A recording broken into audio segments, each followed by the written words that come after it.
Bienvenidos a su canal Pedagogía Económica y Electoral. Les habla Víctor Álvarez. Una oposición dividida, desorganizada, sin un buen candidato y sin un programa de gobierno que estimule a votar es incompetente para salir victoriosa en unas elecciones competitivas. La mayoría de los partidos carece de una estructura organizativa en todos y cada uno de los estados, municipios y parroquias del país. No cuentan con una militancia organizada, no tienen una maquinaria electoral con testigos en cada mesa que defiendan los votos frente a la poderosa maquinaria electoral oficialista, que además correrá con ventaja al utilizar a su favor los recursos del Estado. Aunque se logren unas elecciones competitivas, si la oposición no está en capacidad de competir con un candidato único y unitario, con un programa de gobierno que entusiasma al electorado y el respaldo de una poderosa maquinaria capaz de movilizar masivamente el descontento nacional, no podrá capitalizar electoralmente la ventaja comparativa que le otorga el enorme rechazo al gobierno. ¿Qué se puede hacer para recuperar la confianza en el voto y vencer la apatía electoral a fin de lograr un cambio político por la vía electoral y pacífica? Para responder a esta pregunta, hemos consultado a importantes e influyentes voces de la opinión pública venezolana. Escuchemos lo que proponen. En Venezuela, hasta en los mejores tiempos de la democracia, ha habido un 20% de venezolanos que nunca ha tenido interés en votar. Eso es normal en todos los países. Pero en los procesos electorales de los últimos 25 años, algunos factores de la oposición al gobierno chavista han convertido a la abstención en una política. Sin embargo, aproximadamente la mitad de los venezolanos acuden a votar a pesar de los llamados a la abstención. Solo se abstiene una población opositora radical que suma el 25-30% aproximadamente del total inscrito en el registro electoral permanente. Esta es una cifra mortal para la base electoral opositora, que unida a la división política y electoral de la oposición, viene garantizando las victorias electorales del gobierno en muchos procesos.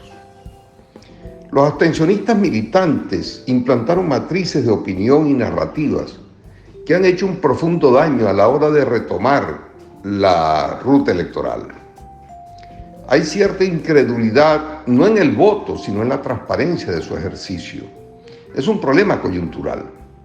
Durante los últimos 55 años, los venezolanos han sido unos apasionados por el voto. Su compromiso con esta herramienta democrática ha sido sólido y forma parte de la cultura política del país en cualquier escenario que se mueva, bien sea en la derecha, como en el centro o en la izquierda, para usar estos referentes pues que ya todavía existen. Veamos el siguiente fenómeno.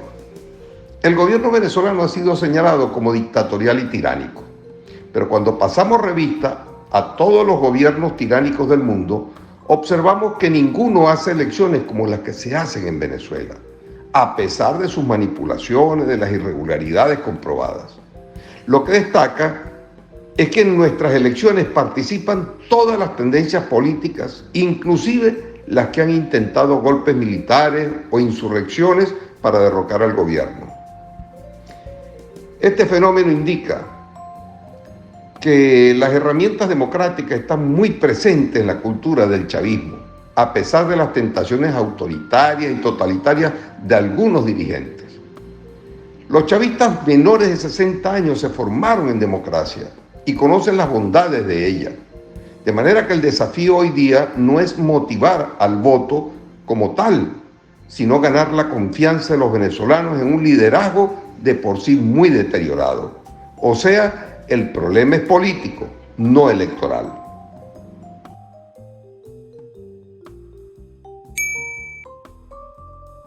Para recuperar la institución del voto, considero que se requieren dos acciones, dos lados, al asumir que el voto es un proyecto, una propuesta a largo plazo.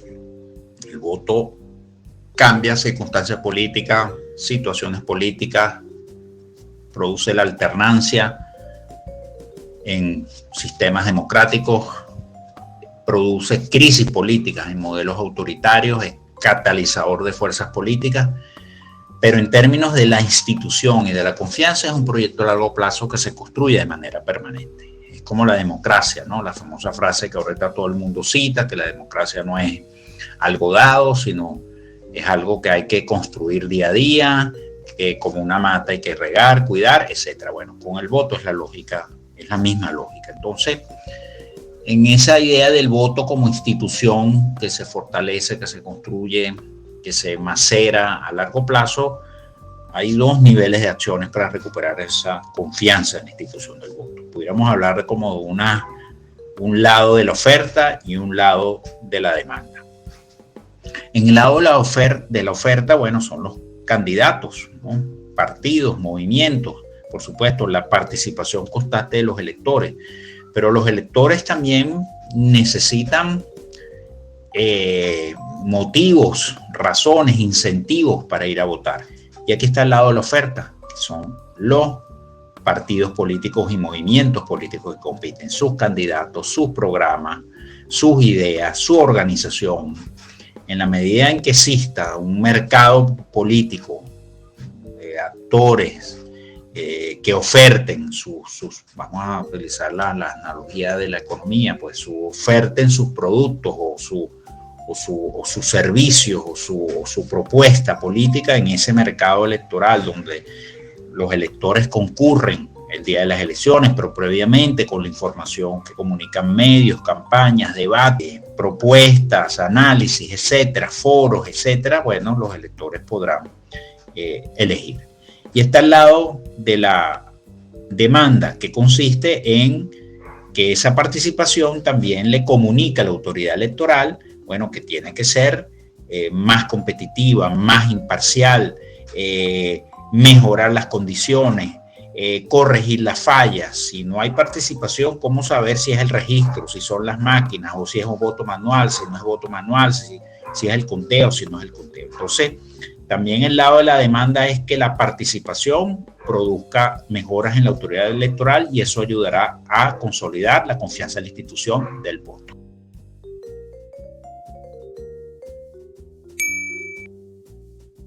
Para la recuperación de la confianza en el voto inciden 4 factores fundamentales. 1. Las condiciones electorales que ofrezca la oposición. 2. Las condiciones que ofrezca el Consejo Nacional Electoral. 3. Las condiciones electorales que ponga el gobierno. Y 4. Las consecuencias de las condiciones electorales que ponga el gobierno sobre las negociaciones en México y la flexibilización de las sanciones económicas.